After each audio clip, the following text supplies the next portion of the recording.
Rarity had never seen it coming. Then again, neither had Twilight. Not until those 3 words slipped between her lips. Here, alone, with the ivory mare, she was deaf to all but the pounding in her chest, which may as well have been fireworks going off just above her head. Her eyes were locked to the ground. Had she just made a huge mistake?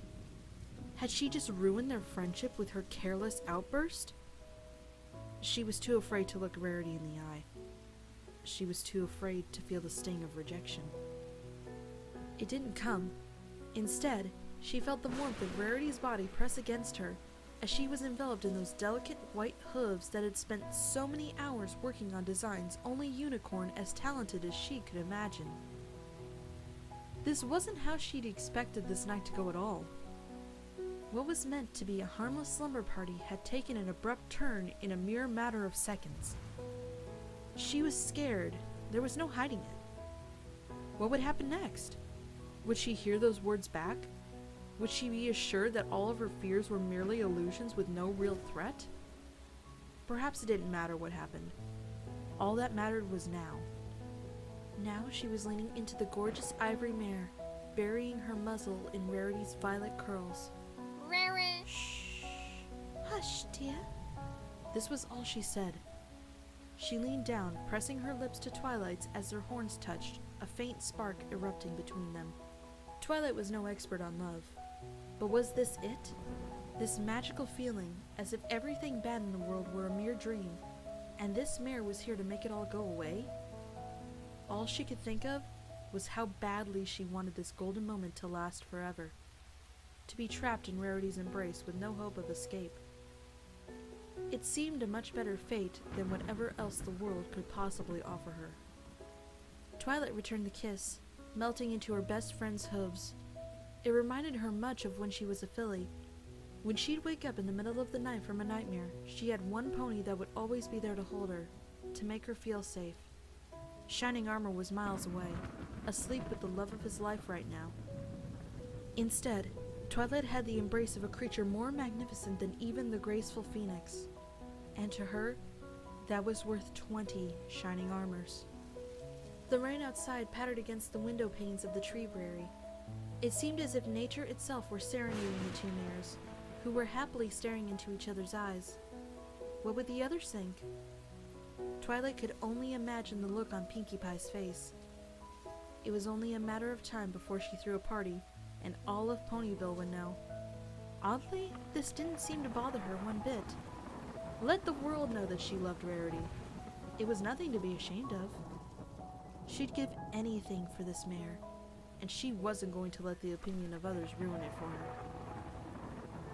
Perhaps she was getting ahead of herself. Rarity had barely said 2 words to her. What if, come morning, this would all be seen as delusion? Would things go back to normal between the 2 of them? It was doubtful. The seed had been planted, and there was no going back. She didn't care. Her love for Rarity would shine, even if it was unrequited. Her only regret was Spike. How would he take it? To know that his best friend was in love with the very pony he loved? She couldn't help but feel horrible deep down. But it didn't matter. If he were a true friend, he'd understand.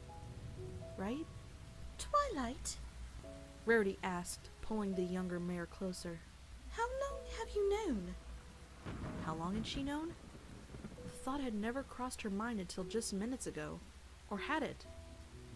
Perhaps it had begun quite some time ago, when an occasional light touch would send a cold shiver down her spine. She could vaguely remember their first meeting, when Twilight had first come to Ponyville. At the time, she'd merely thought of it as a cold chill. But had this been decided from the start? Had she known all along that one day she'd be cuddling with Rarity? I guess I've known for a while. She gave her friend a sheepish grin, which was returned. This was another thing that always made her shiver with delight. That luminescent, perfect smile. How any pony could be unfazed by such a dazzling smile was beyond her. It was all she could do to stop herself from reaching up and kissing Rarity. She didn't have to. As Rarity bridged the gap between them, connecting their lips once more. Again, she could feel her heartbeat as fireworks roared in her ears. This was beyond any magic she'd experienced before, and she craved more. The hours passed as the two lay in silence, locked in each other's embrace, never willing to let go. Twilight couldn't suppress a small yawn, which was met with an adoring look from the deep blue eyes that now ensnared her. Did I ever tell you that you make the most adorable noises? Rarity nuzzled Twilight softly, who was now blushing furiously. As the rain died down, Twilight found herself having difficulty keeping her eyes open. The soft rhythm was hypnotic, and as comfortable as she was willing to bet that this would be the best night of sleep she had had in years. She snuggled closer to Rarity, listening to her heartbeat. It seemed as if it were in rhythm with her own, and she couldn't help but smile. This was it. This was the happiness that she'd sought for her entire life. Who knew friendship could be so magical? Finally, she drifted off into a sound sleep, confident that when she'd awaken, she'd still be held by the mare she adored most. Rarity stroked her mane softly, giving her horn the slightest kiss. I love you too.